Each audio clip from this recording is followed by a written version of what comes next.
Zanu PF Murakashi slams Trump, pushes for one-party rule in Zimbabwe. The 4th of September 2025. Spread the love. By a correspondent, Harare, Derek Godu.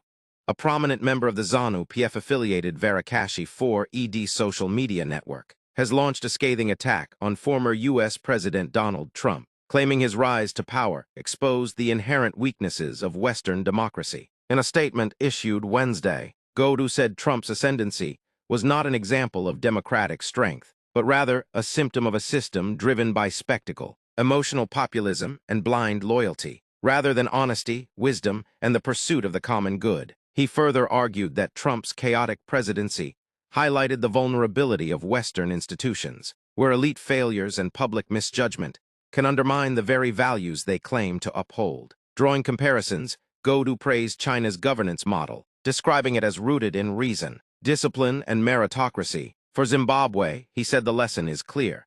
The country must consider moving towards a one-party system anchored in stability and competence. Instead of clinging to a liberal multi-party democracy, he said was prone to chaos, manipulation, and endless contestation. Analysts note that such sentiments from Zanu PF-aligned activists reflect a growing push within the ruling party to justify the consolidation of power under President Emerson Mnangagwa at a time when the opposition remains fractured.